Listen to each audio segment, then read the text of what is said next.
Recovery Queen Melissa presents Tales from the Trap.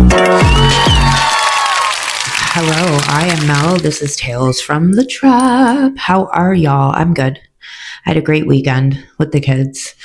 So I have a 4-part series that is out on YouTube, and I have a whole bunch of questions from subscribers that I'm going to read. They're in like order of how the parts go in the series. So the first part is called When the Curtain Fell. The first question is, what lie were you telling CPS during that time that you believed yourself? That we were okay. That we were okay when we definitely were not okay. We were always involved with the police. We were always fighting with people.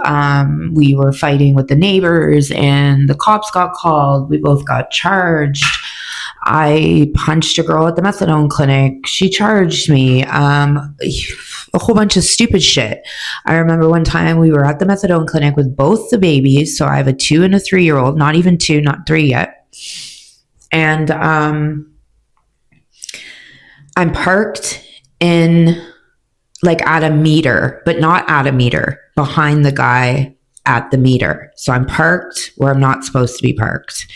And instead of apologizing, when the police pull up next to me and say, "You're not allowed parking here," and proceeds to give me a ticket, I ripped up the ticket, threw it in his face, fucking cussed him the fuck out, sped the fuck off, blew a fucking stop sign, and allowed him to chase me up the fucking hill with 2 babies in the car. Then, when he does pull us over, my baby dad loses his fucking mind and ends up getting arrested. I'm on the phone with my girlfriend, pretending it's my lawyer, and will not give him my children's information. So there were things that were continuously happening that would have CAS involved. And I just kept lying. But I knew that I wasn't going to be able to lie for very much longer, because we were starting to pee. So when you have methadone and you're clean, you are supposed to have methadone carries. So we had carries for a really long time because our drug use was so sporadic that we weren't pissing dirty. Because when you're on methadone and you have carries, you're only peeing like once a week or something. So we made it so the day we peed was the day we used. And then by the time we peed again, it would be out of our system. And we did this for years and we were good at it. We were functioning, as you would call it, or not as you would call it. You shouldn't call it functioning, because bitch, you are functioning until you're no longer functioning. And trust me, that happens real fucking quick. Okay. I'm going to actually put a picture. This is Christmas 2015. And then this is summer of 2016. You know how fast it happens? Like I said, you're functioning until you're not functioning, and there was 2 small children in the midst of it. So yeah, I told CAS we were fine when we fucking were not. Okay, I was the master of manipulation.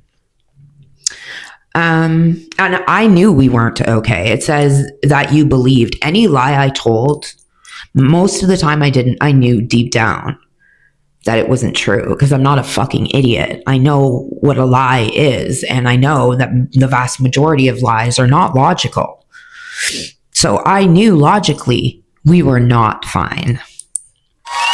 But I told everyone we were. Okay, so what did you hate about that version of yourself? The lying. And like the fact that people believe me today blows my whole ass mind. But like, I can't lie today. Even the other day, Jamie, somebody had asked me, do you get chat GBT to help you with your shit? And I'm like, yeah, what the fuck? 2025 Pookie. I tell chat GBT a fucking hour long story and then it makes my shit for me. Duh. And somebody asked me and I said, yes, absolutely. I use chat GBT sometimes. And my girlfriend said, why would you just take the credit for it? Why would you tell the truth? And I'm like, bitch, I can't lie. I can't lie. I can't lie. I have a hard time with it now. That was the part that I hated for so long, was because I knew logically that it was a fucking lie. Everything that came out of my mouth for years upon years upon years was a fucking lie, or a manipulation, or a con, or a half-truth. And the guilt, that's why I still struggle today. I have nothing to feel guilty for in 2025. I worked my ass off to get where I am, but I still feel guilty, literally, about everything. The phone rings, my heart stops. My body does not understand the difference between my door getting kicked in by the cops and my kids being apprehended to the fucking phone ringing. They have no clue. They don't know the difference. It doesn't know the difference, sorry. So yeah, that living with that kind of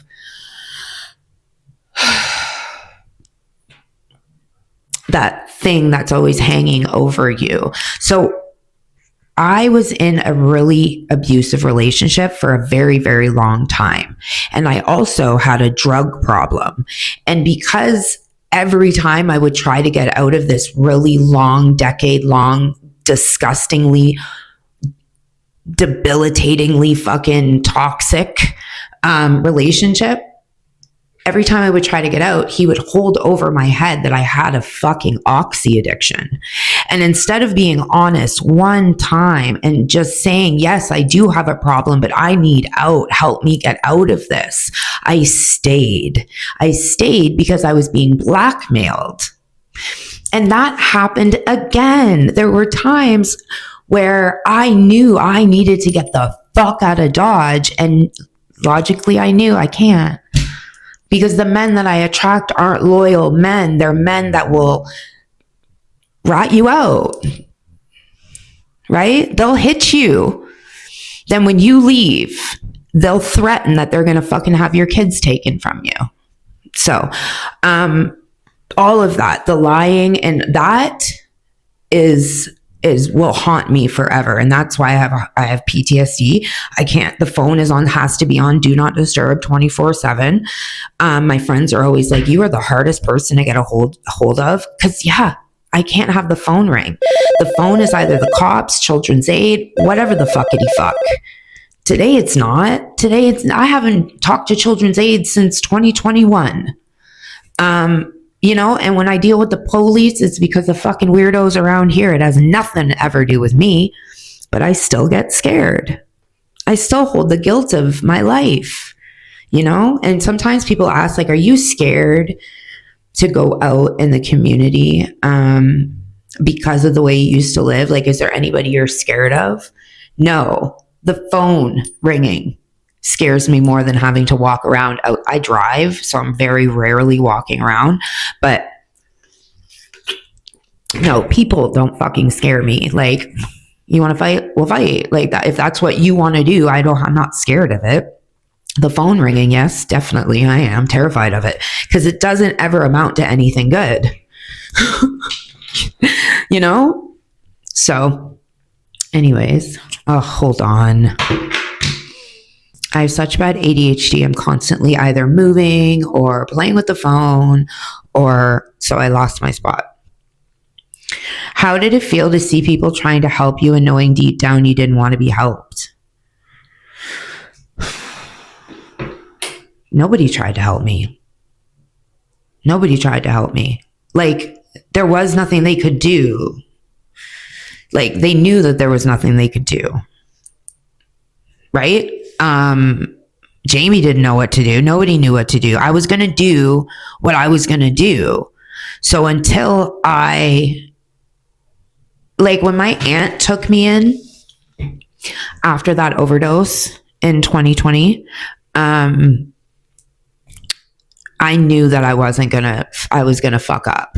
Like, I knew as soon as I got out of the hospital, going to her place was a bad idea. I knew that getting out of the hospital was a bad idea, but I knew I wanted to go back out.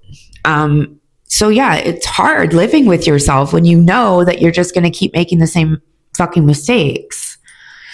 And like, when I read the messages that Jamie found from 2016 and 2017, and I keep telling her I'm being accused of using in the hospital, knowing I was, that's the shit that makes me fucking crazy today. Like, I don't know how I lived with myself. I'm shocked I didn't end it. I'm very shocked that I didn't end it. It's because I'm a pussy. I'm not fucking tough. I'm not tough at all. I couldn't end it. If I was tough, I would have ended it. I'm scared. I don't know what the fuck comes after this shit. I don't want to fucking be stuck in no purgatory or some fucked up shit because I couldn't handle being fucking a junkie. No. Was there a moment you looked at your reflection and didn't recognize yourself? Yeah. When in 2020, I was like 300 pounds because I had been living at my parents for like 2 years. So when you live with your parents, I was either getting high, I was smoking crack, or I was fucking eating. So I was like 300 pounds. I wasn't bathing. I wasn't washing my hair. I wasn't changing my clothes. I was dirty. And I remember being at the methadone clinic and my baby dad walking in, and he was clean at this time. So he looked great. And I looked like an overweight homeless person. So I remember freaking the fuck out and being like, yo, we got to get the fuck out of here. And going home and trying to take my hair out of my messy bun that was on top of my head. And it wouldn't come down. It wouldn't come down because it had been matted to my head for 2 fucking weeks. And we didn't even have money for a brush. So I had to cut my fucking hair off. So yeah, that was the point when I went, what the fuck? Like, I knew it was either death or get better. And shortly after, I ended up getting arrested and got better shortly thereafter. But that was rock bottom for me. Because I've always maintained, like, even in my head, I looked like this and thinking I looked fly. I was also like 9 months pregnant at this point in this photo. But I thought I was hot shit. Shaking my ass on the stroll. Thought it was hot shit. I was not hot shit. Anyways. What do you think love was back then? It wasn't love, bruh. It wasn't love. It was survival. It was didn't want to be alone. There was glimpses of love. When we would be apart for a couple months, and then we would get back, we would find each other again. There would be that honeymoon stage, and then it would go right back into abuse and toxic shit and drugs and craziness. It was just a trauma bond, and we have no other choice but to be together, because if we don't want to be alone out there, and neither of our families, his family took him back, my family, they did eventually. Once I went to the shelter for a bit and got my shit together. He wanted to get clean. I didn't. He wanted to get clean. I did not. He wanted to get clean a long time before I did. I think he just stayed because he didn't know what else to do. But it definitely was not love. We were never in love, I don't think, at all, unfortunately. We have a beautiful little girl, though. Okay. What's something that still makes you flinch from that chapter? Something you did, something you said, something that you let happen? I hate these questions from that first fucking episode. Shit with my kids, bro. Shit with my kids. Like, I fell asleep one time after like a bender, and I slept for like 13 hours, and those 2 babies fended for themselves. Like disgusting shit. Like I still hear their screams when he would flip out and trash the house. And like, so yeah, shit with my kids, definitely. What's something you haven't admitted publicly about the moment you gave that baby up? I knew the whole time whose baby it was, and I knew the whole time whose baby it was not. So I like to pretend like I thought it was someone else's, but I knew the whole time. I knew the whole time. I knew the whole time. I knew the whole time. Yeah. So when he was born and he was another race, I was not shocked. I was shocked, obviously, because I was like, I can't believe what the fuck. Oh my God. Damn. God, you really fucked me up. It was a trip, bruh. It was a trip. My whole life has been a motherfucking trip. I think I'm going to write a book. Nobody even watched the series. Do you think anybody's going to read the fucking book? Doubtful. Anyways, people are like, write a book. I'm like, who's going to read it? Okay. So these are from the second part, rock bottom's rock bottom. What did you use while you were in the women's shelter? I was doing IV cocaine, so I was clean for a minute. I'm going to put this picture. This is in 2018. A couple months after I got into the Ginevra house, I was clean the whole fucking time. Then he broke up with me and I went off the deep end for a tiny minute. No, not for a tiny minute, because that's when it started again. So I was clean for a good 6 months. And then I started using IV cocaine again. Jamie actually sent me these pictures. I'm going to put these. You see, I'm wearing long sleeves in fucking June. So this is her son's first birthday. This is Kai's first birthday. And I'm wearing long sleeves because my active addiction had ramped right back up. I remember the Ginevra house. Like, you were not allowed to sleep out unless you were given permission. And they would never kick me out, but I would go MIA overnight sometimes and show back up, strung the fuck out and crying and apologizing and just like, I'm an addict. I don't know what to tell you, covered in track marks. That would happen often. But yeah, it was IV cocaine up until... I did IV cocaine up until 2019, and then I was done. I switched to crack because I just had no veins left. It just stopped working. So what part of feeling stable feels the most unfamiliar? Is it the quiet, the bills being paid, the mornings with no chaos? Yeah, so it's all of it. The fact that like I'm ahead in my rent, I'm ahead of my hydro. I've never missed a payment on my car or my insurance. Like, that stuff was hard for me before. Keeping groceries in the house 24/7 when you have children is something you have to fucking do. And it was hard for me because every dime that came in, I sucked from it to use for my addiction, right? So it's all of that. It's being able to get up and bring my kids to school. And bitch, I still have a hard time. I am neurodivergent. I miss appointments. I try not to be hard on myself because, bro, I came back from the trenches, okay? We all need a little bit of mental health days every once in a while. So it's just everything. It's having a place that is never going to be taken away from me because I'm stable, I'm focused, I'm ambitious. I love my life. I love my life today, and I never did before. Like, I don't want to change any of it. And that is foreign to me completely.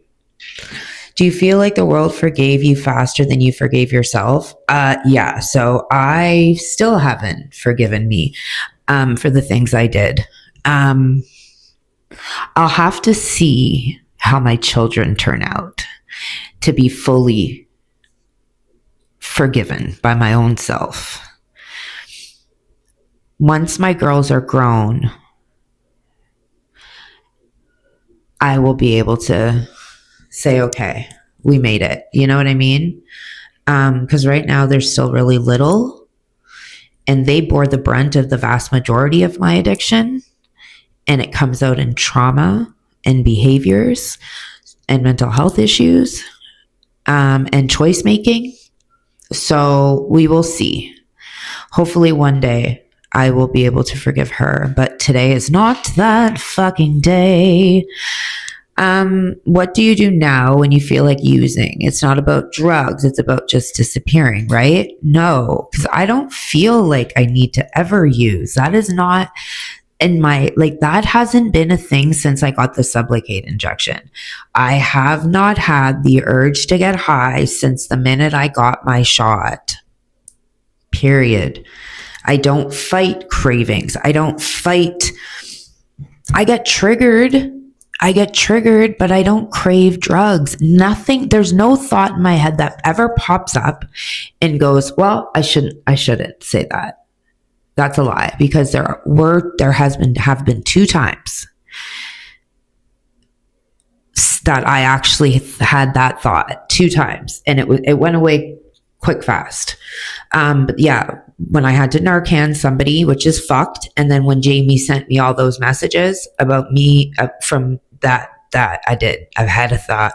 I admitted it right away. I told people right away. Which is something you have to do. So yeah, it's not something I struggle with. It's not something that is normal. It's few and far between. I have a cancer. My cancer's in remission. Sometimes people get cancer scares again when they're in remission. They have to go and get checked up. That's like me. I have to tell what's going on. I have to ask for help if I need it, which I never did before. Hide it better. That was my motto. But yeah. So when I do feel that, I just tell people. I just fucking tell my people. Like I told Jamie, I was like, bitch, I felt like I wanted to get high by listening to my fucking nonsense. Fuck. Which happens sometimes, right? Have you ever thought about relapse, not as failure, but as comfort? Something you still, no. Fuck no. No, absolutely fucking not. What's one relationship you've rebuilt that still has cracks in it? Wow, that's easy. Me and my mom's. It's okay though. We're good. I want to talk about it. Shut up. Are there days where you miss the chase more? No, I don't miss anything. Stop asking me shit. Do you still carry fear that you'll be punished for everything you got away with? And no, I don't have guilt like that anymore. I worked really hard to get rid of all the guilt and shame. And there's still some that lingers, and it's like that for everybody. It really is. What's a toxic trait that followed you into recovery, one you haven't unlearned yet? Flying off the handle. Flying off the handle. That's always going to be an issue for me. Always, always, always. It's who I am in my blood. I get fucking fiery. I get passionate, and it's always going to be there. But I try to control it, and there's a time and a motherfucking place for it. Okay? And it's not with your fighting with your fucking neighbors, and it's not with no. I don't do any of that shit anymore, man. Fuck no. I still have that, but I try to control it a lot better today. And if I don't, I reflect on it. When did you realize peace is harder than chaos sometimes? When there's shit with your kids and the kids like are going through it, it's hard. It's hard because sometimes you're like, fuck, I'm so fucking done with this shit. But then I remember I'm the creator of all the shit. They would not be the way they are if it wasn't for me. Their mental health is because of me. So I need to just shut the fuck up and take them to the fucking psychiatrists, to their counselor. I had social workers and fucking psych wards and fucking medication and doctors and psychiatrists and blah, blah, blah, blah, blah. But I do it. Sometimes it's a lot though. Sometimes it's a lot times 3. Right? But I go into it with the knowledge of everything, like the knowledge that I have that some parents don't have. Like my daughter has an issue with HS. I'm not going to say it because I don't want to get something on YouTube. And I have been able to equate that to the same. It's an addiction. It's a poor coping mechanism. So I've been able to relate to her that way when she has slips and all that, which has helped me understand it more than regular parents probably would. I got a high tolerance for bullshit because the shit I did. I can't be out here going, why are you fucked up when I've been fucked up for the last 20 years? I'm the reason they're fucked up. And I hate to say fucked up, but I mean struggle. Sometimes they struggle, just like all kids. Right? Right.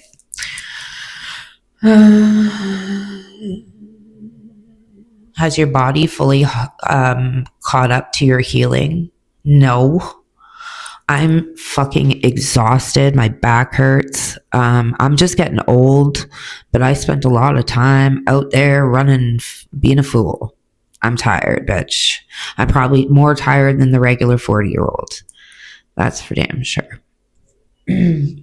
What was your first big win in recovery that no one else really noticed but meant everything to you?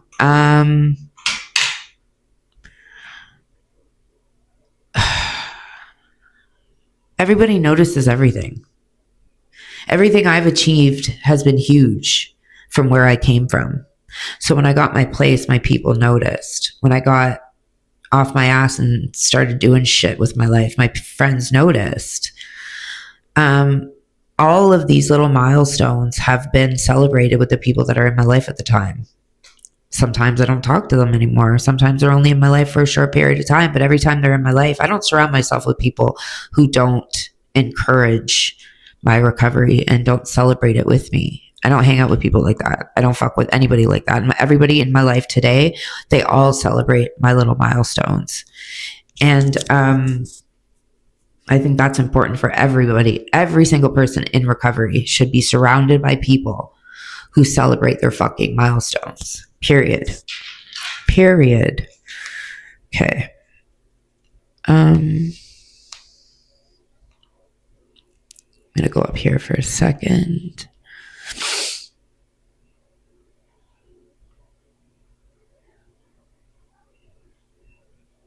How did your relationship with your baby dad change after you lost the kids? Oh, it just went crazy to crazier. Our relationship went from crazy to craziest. It was some fucked up shit, bruh. We'll leave it at that. What was your mindset when you found out you were pregnant again? Did you ever think keeping the baby would be a redemption at the time? No. I only kept it because of the slightest chance that it could be my partner at the times. That's the only reason I kept it. I also had it in my head that maybe I could put it up for adoption. But I resented the pregnancy the entire time, and I did not want to be pregnant, and I used the entire time. I was the sickest I had ever been in my life at that time. When I found out I was pregnant, I was fucking I was just like, oh, this is fucking awesome. This is exactly what I need. I just lost 2 kids. Yeah, let's go on to number 4. Perfect. This one will go right into foster care. Woo! I definitely didn't think what was going to happen was going to happen. That's for damn sure.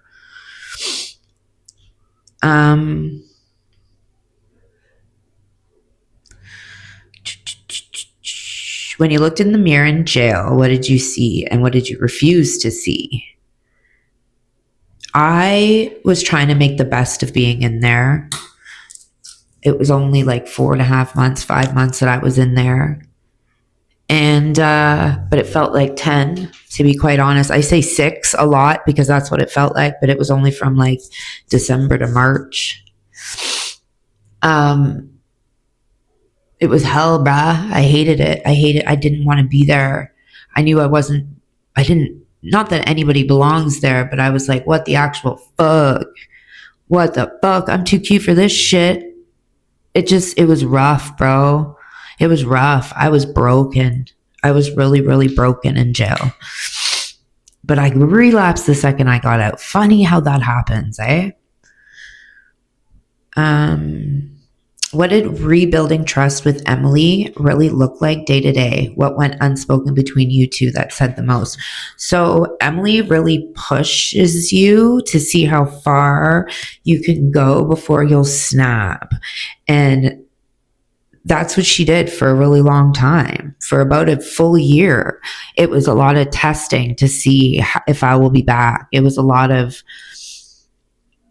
just building trust, just trying to not get your hopes up. It was a kid trying not to get her hopes up. It was a kid that was in the midst of like a custody dispute. So it was hard on all of us. But the more I showed up, the more I proved to not only her, but her other mom, her aunt. You can't deny when you show up for 4 years straight with no bumps in the road, that it's not for real this time, So as soon as I started to prove that I wasn't going anywhere, people's mindset started to change.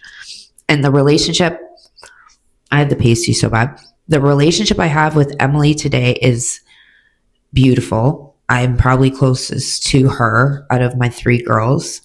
She tells me everything. But she's also very, very close to her aunt too, and her dad. We all are very close to her. And we all, me and Ange have a great relationship today. And I'm fucking so fortunate for what she did for our little girl.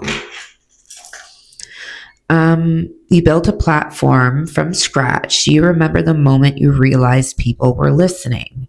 What did that feel like after years of being ignored? Well, I wasn't ignored. No, I was not ignored. I was in your face 24/7. I screamed my addiction. But this time it felt like it was for something positive. It was for something that was giving hope. It was the moment that I came out, the fact that I was on bail for human trafficking and I explained the story and people didn't fucking cancel my ass and I went viral and I started talking on podcasts and shit and doing interviews and stuff.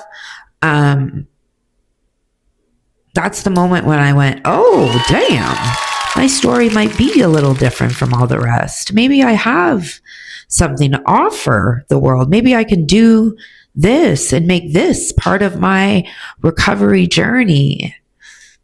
When people didn't for a second judge me, I was like, okay. Okay. I see. You guys you're down. Okay. And it changed my life. It really, really did. Even if nobody listened, it was just cool that people were listening, So, and now I got a fucking whole 600 followers on fucking TikTok. Anyways, I won't bitch about them taking my fucking account. Fuck you, TikTok. Let's see here.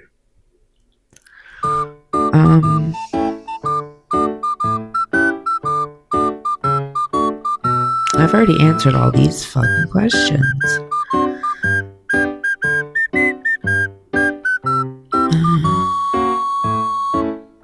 Do you resent how long redemption takes compared to how fast you fell? No, I don't resent anything having to do with my recovery. I'm appalled at the girl who allowed it to fall as fast as she did. But it was nobody else's fault. She went full fucking tilt right the second she got those kids out of her care. She went all in like Flynn. It was nobody else's, like, the fucking descent was all her. So yeah, I honestly feel that every piece of my recovery from the minute I went home to my parents after getting bear maced, every piece of it gave me what I have today. If I would have changed one little tiny thing,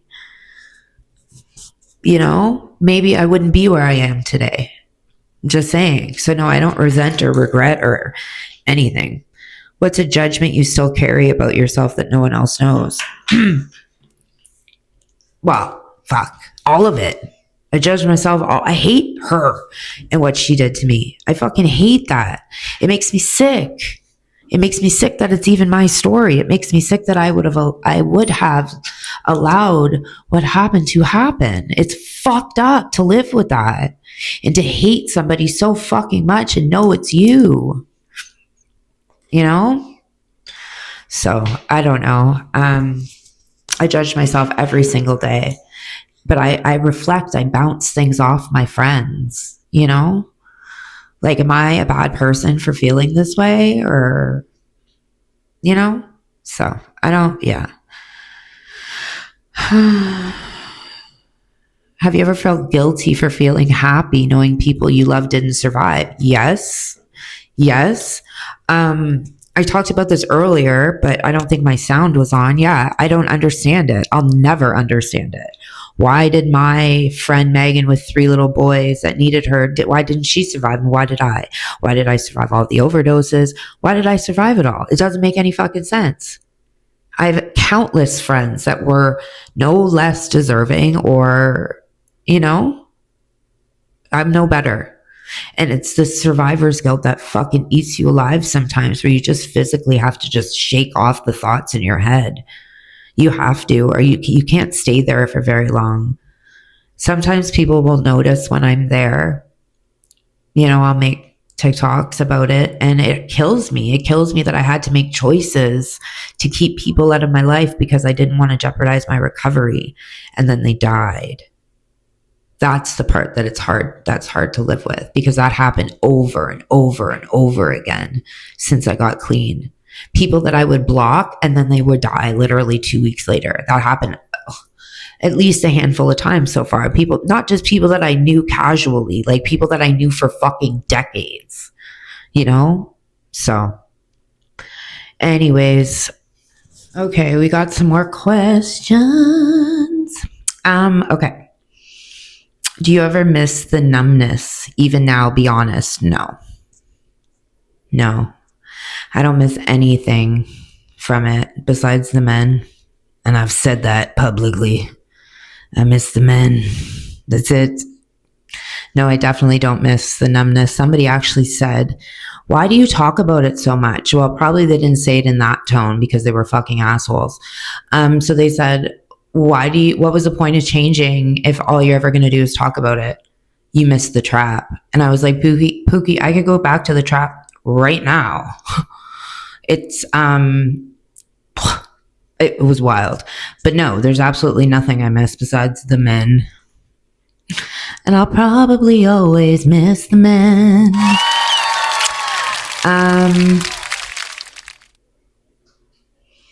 Is there something you still do even now that feels like it belongs to the old you? Yeah. Okay. So I have ADHD. I've come to find out at 40, and I pace until my back hurts. I pace until my feet swell. Just like I did in active addiction, but it was like a million times worse. And I would also do things with my tongue inside of my mouth that would create sores all over my tongue. It was hot. I don't do that anymore, thank fucking God. Was there a moment of redemption where you almost gave it all up and no one knew? No. No, because, well, yeah, there was a minute when I was hanging out with some people that weren't the best for me. Back in early recovery. 2021, 2022-ish. But I knew that eventually, the way it was going, I was going to have to be like, block, delete, which I did. And my life just got better from there. There were times with men. There's this one little ting that I fuck with every once in a while who does have addiction issues. And sometimes in the summer when he pops up, I find myself like calling Aria at camp being like, can you stay a little bit longer? Because I won't have people around my children. And then I had to like put the kibosh to it. I'm like, no. If I'm calling my kid asking her to stay a couple more days, that means my focus is on something other than my kids, and that's not happening. So I was like, bye. But yeah, I just got to learn to not like men who are bad for me. And then I maybe could date. But anyways, what's the most humanizing thing Emily ever said to you when you didn't think she'd ever see you that way again? Just like when she wants me to do, like to be there. Like she wants me at her soccer practices and games, and she wants me at her basketball games and her recitals, and she asks me to go to all of them. So I go every time I can. Like I very rarely miss anything. And that's it, because all the little things like that are the things that I begged for when I was in active addiction. I just wanted to be a mom again. So to be able to have this chance, not very many people have this chance after as long as I went without them. Right? So it's very surreal to be in this life and to have it all back. What part of your past still chokes you up, even when you try to say it with a straight face on camera?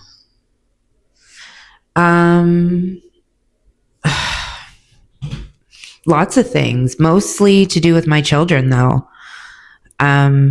Anybody who's had to give up their kids or had their kids taken because of their addiction understands that you're going to have memories from before they were taken where you weren't making the best choices, and they probably weren't very safe because there was addiction going on around them. And I'll always remember that, and I'll always have nightmares about it, and it'll probably never go away. That's just a part of it. That's PTSD, bro. When you pass the places you used to use, what does your body do? I always think of it. I live in the same area I used to trap in, right? So I'm around it all 24/7. That's the thing about getting clean in your hometown where you stayed. Not very many people stay and get actually sober, right? And I was able to do it because I have no choice, because I share my children, or like I share Emily. Like I can't leave. I'm stuck. And it's home. My family's here. My grandma's here. And I could never picture myself leaving. I've tried a million times and it never fucking worked because I'm not running. I'm not running for nothing. No, this is home to me. But yeah, I feel I get fucking triggered every time I have to drive down the stroll. Like it's not easy, but you live with it. It's not easy, but you live with it. That's literally it. Because what's the other option? What's the other option? Having a meltdown every fucking time? I'm a mom, bro. I don't get to have meltdowns unless I'm here crashing the fuck out. I usually bring my meltdowns to the microphone, right? Because I have the ability to show people my worst moments, but I also reflect on them because I put them out there. So if I drive down the stroll and I have a massive crash out, or like when crack is blown in my face when I'm walking in the government building, and I come on here and I say a bunch of fucking out of pocket shit about it, like I wanted to get high so bad. Bitch, I reflect on that shit afterwards. Like, would you really get high, Melissa? No, the fuck you would not. Don't fucking say shit like that. You know, you gotta laugh. I did pull up next to a bunch of fucking guys huddled under a Nimbin in the rain, smoking a big old fucking dirty pipe, and I drooled, bitch. See, I just did it again. Shouldn't say this shit, but I let you guys see it all, bro. Because recovery is not fucking beautiful all the time. Do you ever get scared that if you stop telling your story, people will stop loving you? Fuck no. No. Fuck no. My people loved me when I was a dirty ass fucking street vulture. At this point, they're just happy I'm alive. They don't give a fuck about me being on here. And I have so many friends and loved ones that I've created because of the platform that I have.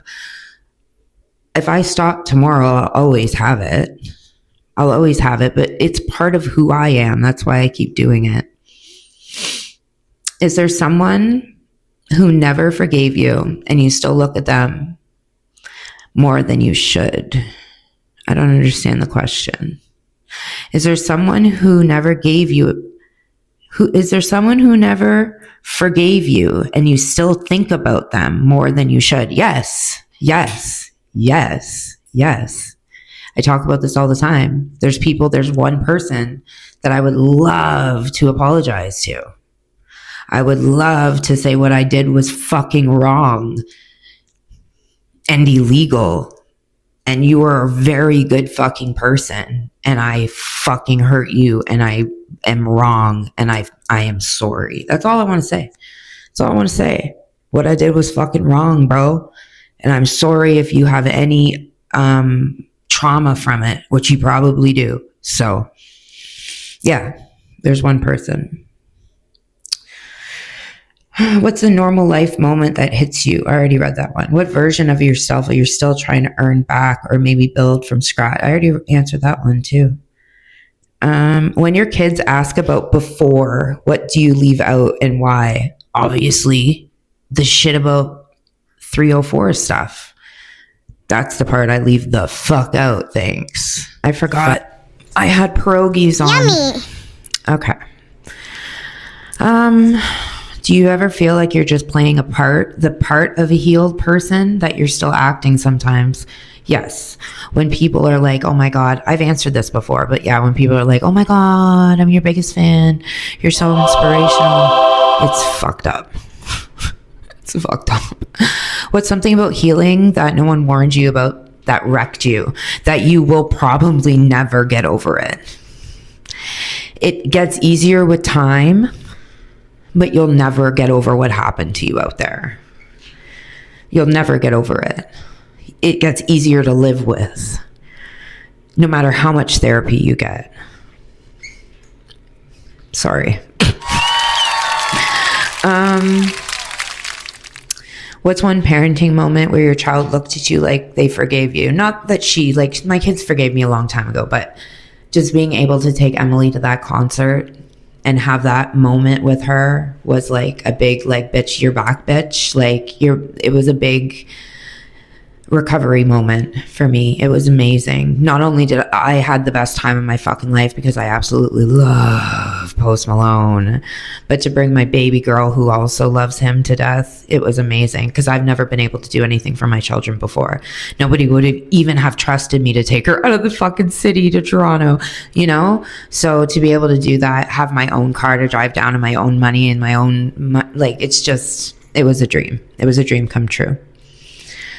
What part of sobriety killed that person in you that you secretly mourn? The part of me who loves, the part of me who allows me to love, because I don't allow it anymore. Even if I really, really like somebody, I don't allow myself to get. Because me with men, I don't like who I am. I really, really, really just don't. Mind you, I've never been with like men who were good for me, men that were like in a good place, I've never been with men like that. So it would probably be a lot different if I ended up with somebody like a plumber or something, I'm just talking to a guy that's a plumber. But you know what I mean?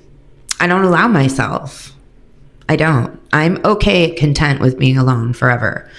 If it happens, it happens, but I'm not worried. I'm not like, I'm on the apps just for shits. Just for shits. I'm not going to meet anybody at the grocery store, so just for shits. Shut up. My rat's flapping over there. Oh, do you ever feel guilty when people praise you? Yeah, of course. I'm like, bitch, I used to sell my coochie on the stroll. I say that a lot, but it's true. Like, what do you mean? I'm inspirational. You're my biggest fan. Are you okay? Are you okay? Sometimes I want to say that. When people are like, when I respond to them, to their DMs, and they're like, oh my God, as if you even responded to me. And I'm like, bruh, what do you mean? I'm not fucking famous. Shut up. It's just wild. When you love a creator, because there's some creators that I love. When you love a creator and you're like, oh my God, I love them so much. I get it. Oh, what's a normal life moment that hits you like a lightning bolt? It's stupid. So Emily comes Friday to Monday, so I have to drive her to school the Monday, and then sometimes she comes overnight on a Thursday, and I have to drive her to school the next day. So to get to drive her and to get both the girls to school, which is just like a normal mom thing, but like I begged the universe for this shit. And to be trusted to do it all, you know, they know they're going to get to school every day, that they're with me. It's a normal mom thing, but I remember being out on the fucking strip, running around like a fucking rat in the gutter, looking for dope and scamming people and begging. I remember looking up at the stars and begging the universe for this back. So you guys, you have no idea what making lunches for my children is like today. I relish in it all, bro. Even the bad shit, man.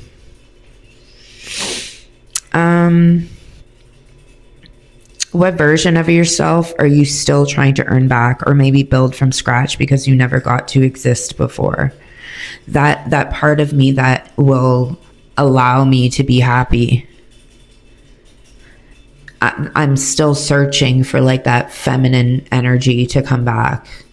I'm still waiting for that soft me to come back because it was there. It was there. It just hasn't been there for a really long time. So, yeah, that part about me, the vulnerable with a man kind of shit. Shut up. Fuck. You guys. What's your biggest fear about being public about your redemption? Do you think people judge your past or doubt your present? No, I don't give a fuck if they do. If they're watching to be a hater, that says far more about them than me. If you're watching my shit to hate, you're a fucking clown. Are you okay though? Seriously though, if you watch my content just to dog on me, that says far more about you than me, Pookie. Right? So, hate all you want, bah. You should be in a fucking mental institution.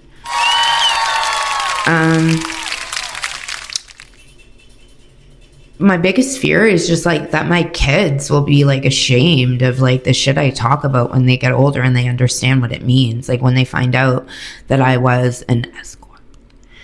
Like, that shit fucks me up. Yeah. You know? That stuff, I don't know if I can, you know? So, yeah, that part, I'm like, so. What does forgiveness feel like now? Not the word, the physical sensation of it. Where does it live in your body? In my eyes, because it makes me cry. Forgiveness, when someone forgives me for the things I did in active addiction, it makes me want to fucking cry. Because I don't know if I would have been able to forgive a lot of the things I did to a lot of fucking people if the roles were reversed, you know? Okay, so the question, we were talking about how did it feel in the interrogation room. So it was terrifying when you're told not to say anything, but you're kept in a room being accused of doing horrific things for hours. It's hard for you not to say something. It's hard for you not to respond to what they're accusing you of. And that's what I had a hard time with. I just kept repeating, like, I'm a mother of 3 daughters. There is no fucking way I did not do this. Like, what you're saying I did that's not how it worked. I said she was a willing participant.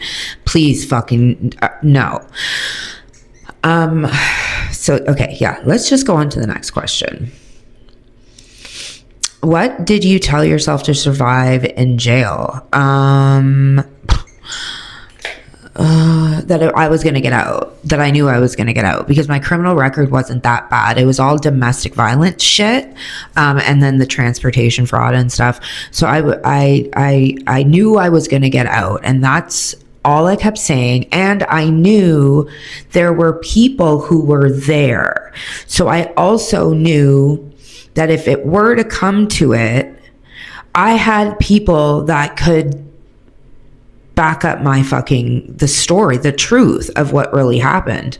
So, but when they offered a plea, I jumped the fuck all over it, because who wants to ask a bunch of your fucking drug addict friends if they can come and fucking vouch for your shit? Like, no.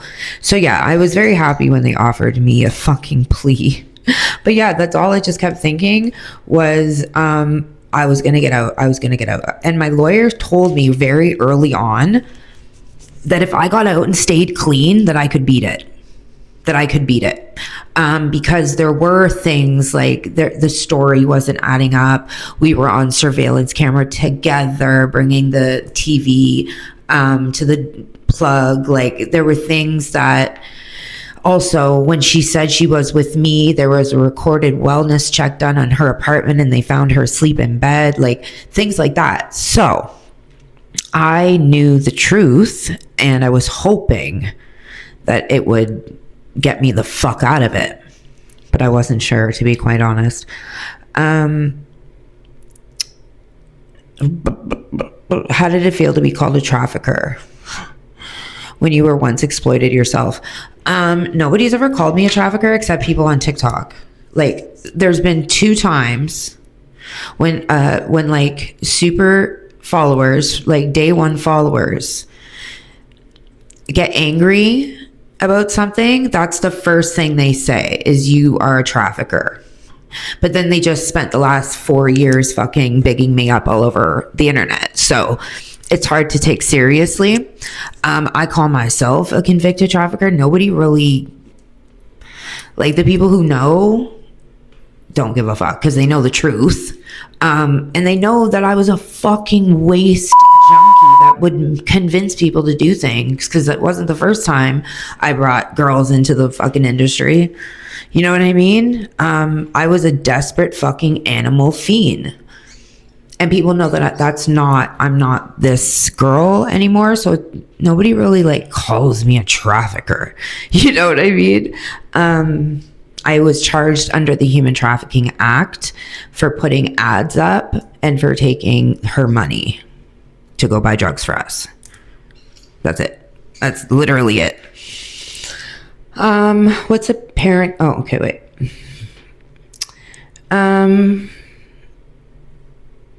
What was the thing you remember the most about the girl who accused you?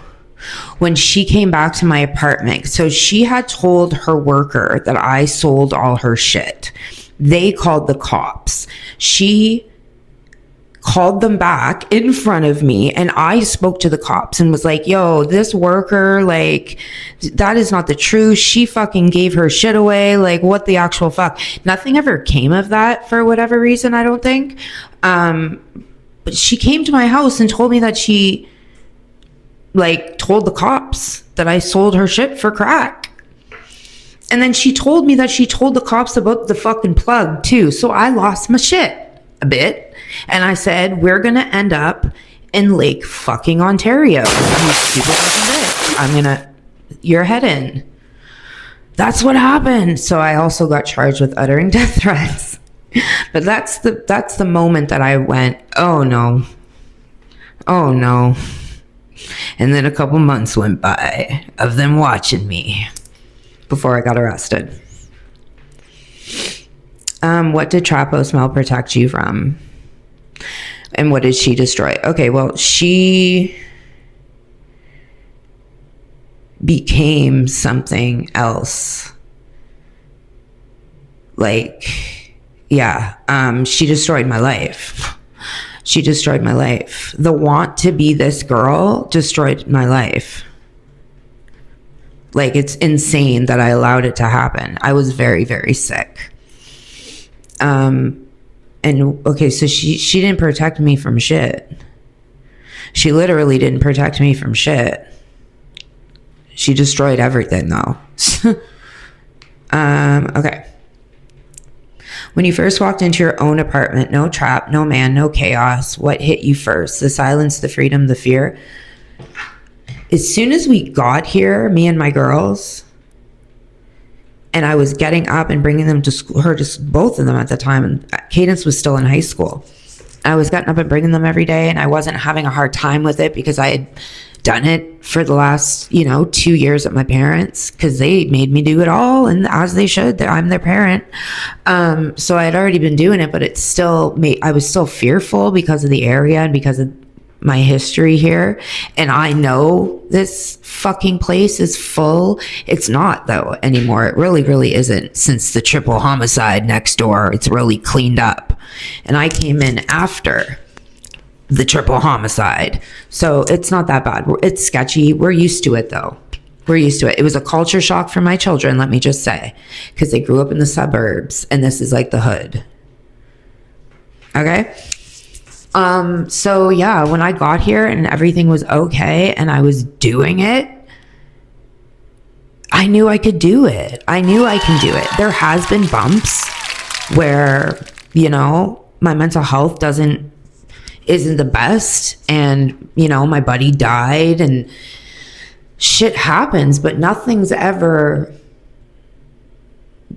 been bad enough that I would ever use substances as a coping mechanism, and B, like, I'm good. Like, I am. I've never been this good in my life, literally.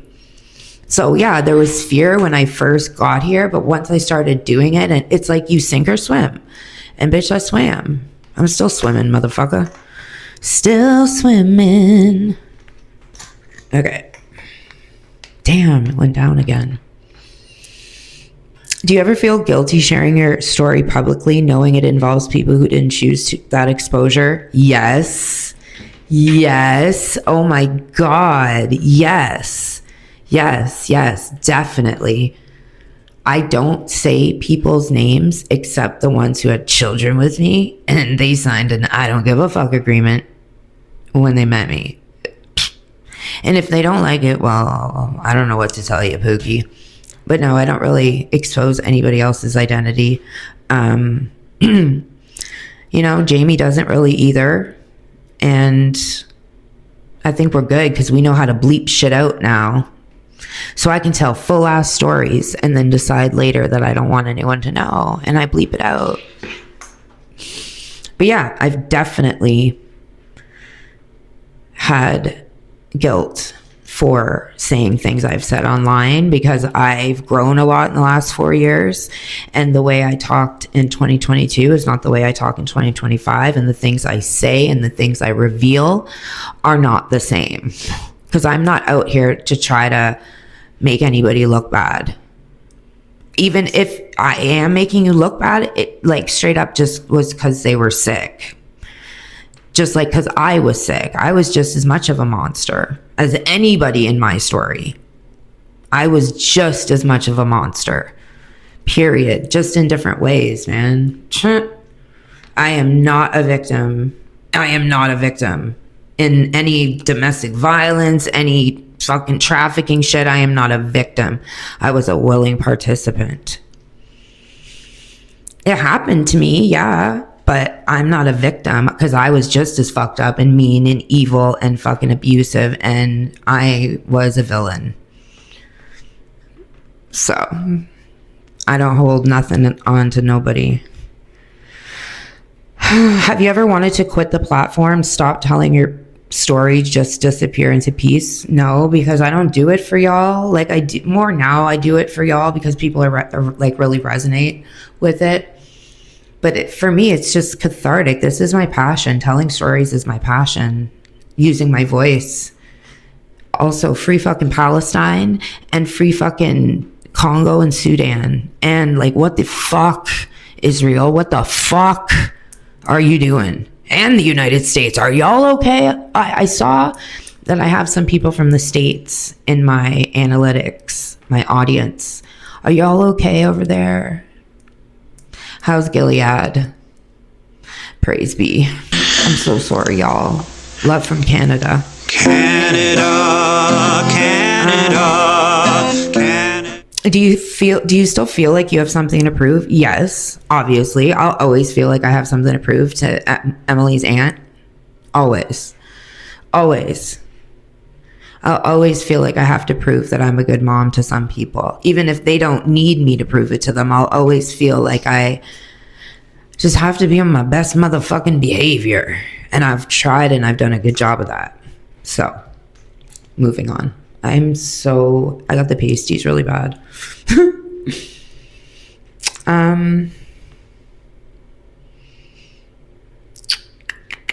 What was the first night with your kids under your own roof? I was nervous because of the area, because I have daughters. A teenage daughter who was just comes and goes as she please. She's going to be 19 this year. And it made me nervous because of the area, and there was essays that were happening around here. So when we first moved here, I was very nervous, but it's quieted down a little bit. It's not that bad. The area is bad. There's been shootings and shit. It's always our area of town too. It's always our area. But yeah, it makes me nervous at night sometimes, but I'm a fucking gangster and I'll just do what I do. What's one thing that Emily said to you after you got clean that made you cry when you were alone? Well, it wasn't when I was alone, but when Emily said, I had a surprise recovery party for celebrating 4 years of recovery. And Emily talked and said, I'm so happy that when my friends ask why I don't live with my mom, I don't have to say because she's sick. Right? Which is amazing. My whole life is amazing, bro. My whole life is fucking surreal. I'm telling you, man. What do you still carry physically from the life? Well, Trap House Mel. She'll always be here, under the surface, waiting to pounce. Waiting for that anger to appear where she feels the need to fucking take over. When I say too much online, that's Trap House Mel. Every time I go off, that's Trap House Mel. Even if it's about Palestine, bro, or fucking Pierre Polyev, it's still Trap House Mel. Trap House Mel is fucking smart, bro. Trap House Mel could talk about politics and shit. No joke. She's not stupid. How do you think she survived? She's not dumb. But when I get fiery, it's her. Always. So yeah, that. PTSD. I have debilitating PTSD sometimes where I just can't stop crying about things. And I gotta physically shake myself out of it's like I'm right back there, bro. A song can come on the radio while I'm driving and I'm back in 2016. It's wild. But therapy. Therapy. I've done lots of therapy, so I shouldn't say debilitating because it's not debilitating anymore. It isn't. In 2018 it was. It's not anymore. What do you think your exes would say watching your podcast? Whoa, that's a fucked up question. They hate me. Both of them hate me. Next. If you could go back and talk to the version you were sitting in jail facing that human trafficking charge, what would you whisper in her ear truthfully? Baby, it's all gonna work out. That's it. This is called rats. They look at us like rats, scurrying through alleys, teeth sharp from gnawing on desperation, eyes twitching from withdrawal, paws dirty from digging through the wreckage of our lives. Rats, that's what they see. Pests, pariahs, parasites, just junkies chasing cheese. Cheese laced with fent. Cheese shaped like oxy, like meth, like crack, whatever numbs the noise, whatever makes the lights dim long enough to forget that we used to be someone's baby. You ever seen a rat run across the room and everyone flinch? That's what it feels like walking into a room clean but still marked. Still wearing the scent of shame even after the shower, still hearing the whispers, still watching the side eyes, still feeling like filth, even when you're 4 years sober and driving your kid to school. They don't see the war. They just see the wounds. They don't see the child in us, only the criminal, the liar, the thief, the waste. But I have pet rats. And when I watch them, I don't see vermin. I see survivors. I see creatures who've learned how to live on the edge of everything. I see instinct and fear and hunger, but I also see softness and warmth and curiosity. I see life still choosing itself despite the world calling it worthless. And that's what we are, isn't it? We are the rats they tried to exterminate. We are the ones who weren't supposed to make it. We are the overdose statistics that got up and kept breathing. Because one day we said enough. We looked at the dope, the bottle, the blade, the pipe, and said no more. Fuck this. I'm done dying. And that's when it changed. Slowly, ugly, beautiful. We started brushing our hair again, started saying our name like it meant something, started showing up to life like we had a right to be there. And the world, it still doesn't clap for us, but we don't need fucking applause. We are miracles in motions. We are redemption wrapped in scars. We are what strength looks like when it's covered in dirt and still rises. So yeah, they called us rats. But rats survive, rats adapt, rats rebuild in the walls of the very places that tried to kill them. And some of us become women like me. Clean, loud, glorious, unapologetically alive. So next time they see a rat, I hope they see me. I hope they see us. I hope they understand we never needed saving. Just space to grow.